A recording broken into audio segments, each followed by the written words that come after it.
been referred to as London's handwriting, and it has become very much identified with the city.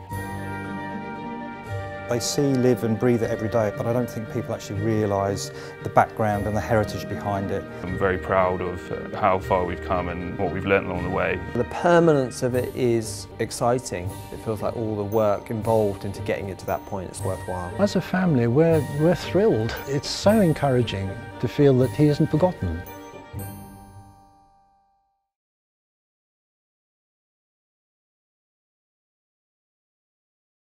So can I have a 1, 2, 3 and then we'll try and get this down. 1, 2, 3! It's taken more than 100 years for there to be a proper memorial for the Johnston typeface. From now on, this display will delight Londoners and remind them of the enduring work of Edward Johnston and the mark he's left on this world city and the transport system that makes it thrive.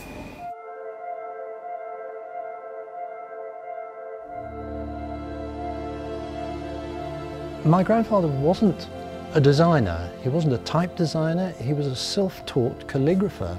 So a very strange choice to produce London's alphabet. He had a very strange sort of rather sheltered childhood. He was a Victorian child. He was born in 1872. He had a sort of childhood hobby, which was doing what he called parchments, which was illumination in the sort of Victorian style. He got this idea that he wanted to discover how medieval scribes used broad-nibbed pens, and he immersed himself in that. And suddenly that was his vocation, and he spent the rest of his life really discovering calligraphy single-handedly. He is credited with being the one who rediscovered a lost art. He was a deep thinker. I always feel he looked at the world two ways, either through a microscope, tiny details of just how a letter should form, or a telescope, because he was aware of us spinning in space on a sphere. And so he could be very otherworldly. He could wander off down the garden just when lunch was being put on the table because he was thinking about time and space, or a full stop, something like that. Frank Pick, who was the commercial manager for what we know as London Underground today, commissioned Edward Johnston to come in and design a recognised typeface that could be used across the whole of the transport system. And the reason for that was it was recognised that signage and posters, for example, across the network was pretty poor. Customers were confused. There was no generic signage across the network. It started out just being for small posters, information signs, and by the end of his lifetime, all the stations had it. It was everywhere. The buses had it. And there was a nice comment apparently he made to his students, which was, at least thanks to my lettering, you can tell where a bus is going. Your parents never knew. And what he meant by that was, if you look at old photos of horse-drawn buses, you cannot make out where they're going to. It looks like they're going to Pear's soap or Coleman's mustard or something. The lettering is crushed up, serifs, not readable.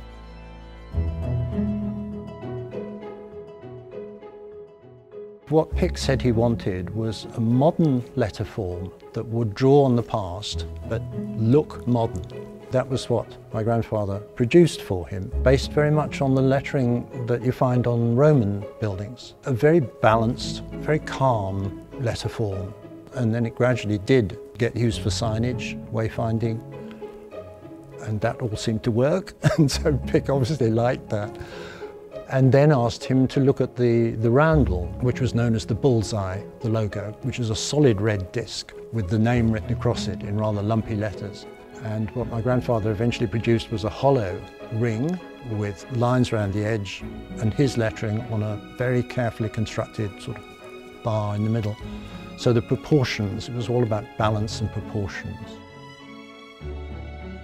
The reason why the typeface is so distinctive is because it's a kind of humanist typeface that if you look at the lowercase I, it has a kind of diamond shape, and that's because of the broad nib pen being at 45 degrees. So that's the distinctive characteristic. The type has come from calligraphy. It's very authoritative, but it's not authoritarian. It says, you can trust me, I'll take you to your destination, but it's not sort of ordering you about. So it's a human typeface, I think. There are millions and millions of journeys made on London Underground and in fact London transport as a whole, and every day customers, staff use and see and feel the font that Edward Johnston designed. And it still feels fresh. It looks as good as it was back in 1916, and I think that's what makes it important. Definitely built into London's identity, and it's everywhere. In 2016, there was various celebrations across the network to celebrate the success of the Johnston font. So a project team was put together, tasked with coming up with some ideas to have some sort of memorial that would represent Edward Johnston's work. We were invited to essentially sort of pitch some ideas. We did actually have in one of our proposals just the alphabet with Johnston in it, and that was thought of being a good one because it was so simple. I sort of like the idea that the type could just be like, it's some wood type that's found in the store and it's just put on the wall. Because in printers, huge wood type would have been not displayed in cases, they would have been displayed open on a wall. When Fraser approached me with the idea of making the type, it was still very much in the early days of development, and I'm not sure he even knew it was possible to make the type again in this scale. The letters are about 800 millimeters tall, the largest one. Type isn't usually made in that sort of size, so we've really had to use a combination of skills between my knowledge and the guys at the sawmill to make these blocks as big as they are. We were shown draft designs and it looked to be a very bold idea. Lots of different ones were suggested, but the one that they settled on was the full alphabet running right along a wall, and you could sense that this would be a pretty impressive thing to see. We hadn't really considered wood that much because we thought that wood would be thrown out because of obviously fire regulations. And really talking through with the team at TfL, we thought if it's made out of enamel or aluminium, it might actually be too much like the signs that you see around. So it had to be kind of like a sculpture, essentially. It couldn't just be like another bit of Johnston that says, you know, way out or this way. For me, it was important to actually make the wood type as faithful as you could make wood type in today's world, which is why we went to the stores in Acton and located the original wood type, and we've taken scans from the wood type and redrawn that type. So we've done a facsimile of the wood type. Another restriction is obviously the size of the wood type, because I was really keen for it to be printed. So the size of the wood type on the printing press then governed the size of the letter, which then governed the size of the thing. So, you know, it's all kind of like, it's more like calculations. But in a way, that's a creative process, I think. I've actually made some samples in smaller type, so 100 times smaller. Those are in maple. Those are laser engraved and then trimmed down here.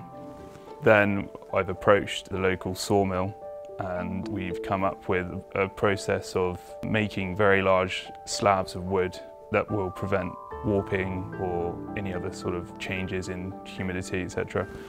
You have to join many pieces of wood together to make that very large slab. Normally I would just have a piece of maple or cherry and I would laser engrave into it and then trim that on the saw.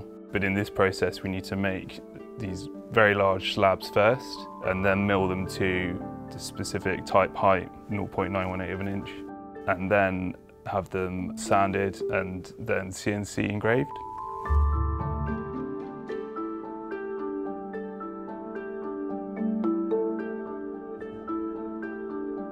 So we chose cherry as a hardwood for this project because traditionally it has been used to make wood type, and just the aesthetic of it is really lovely. It really lends itself to traditions that we're trying to show in this.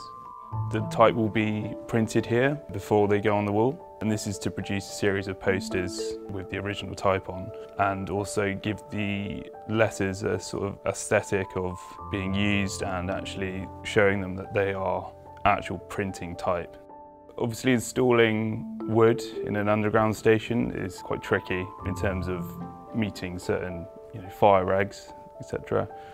To sort of get around that, we've had to coat all of the letters with a via coating. The process itself actually for creating the pieces took around about 6 weeks, which is quite difficult, and they had to be designed in a way that could be fixed to the wall with a fixing system that also had to be designed and created to enable it to go onto a wall without actually showing it was fixed, could be removed for cleaning and maintenance, and it would be an asset that would last the test of time.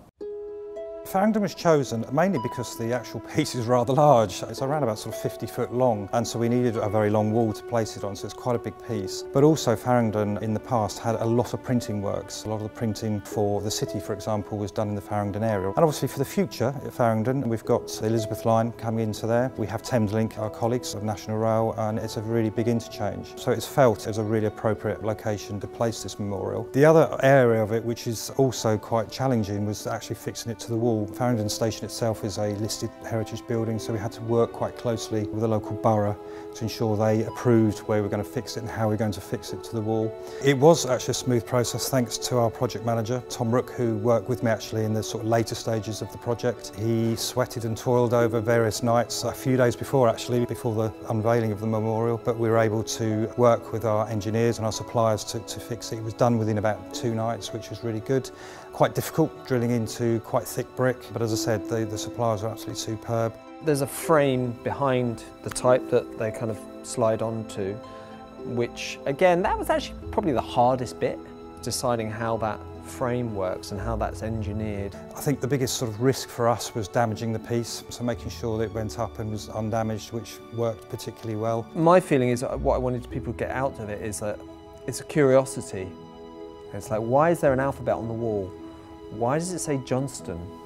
Why is it backwards?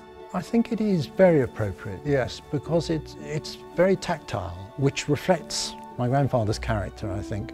It's not art with a capital A, it's closer to craft. And I think he always felt he was a craftsman, first and foremost. You know, 50 years, 100 years, it will still be there, and it will be. It'll probably outlast some of our own signs, actually, to be honest. It will also age well because it's essentially wood type that looks like it could have been made 100 years ago. It doesn't feel like in vogue or out of vogue. It feels just like it's sort of always sort of been there. It's actually usable, workable piece of art. The letters are actually to type height. They are printable. They have been printed with. And you know, to be honest, even if someone bashed it or knocked it, I think it's okay because it has a kind of, you know, materiality of wood, and that would be what's happened in wood type. Printer might drop it and the edges get a bit bashed. So I kind of don't have a massive problem with it being kind of used. When you print from an old block of wood type, you can see all of these little, you know, elements of damage or scuff marks, or every block sort of tells a story in that sense. I think that's what we wanted to sort of show on the wall.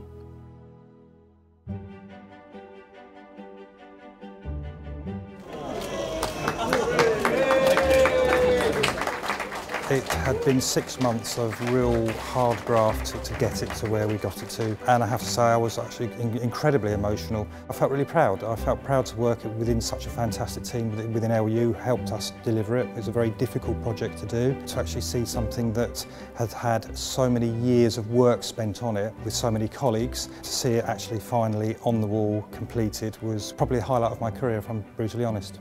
It's interesting to think, how would he feel about all this? I think he'd be slightly bemused, but I'm sure he'd be pleased and full of admiration for the craftsmanship.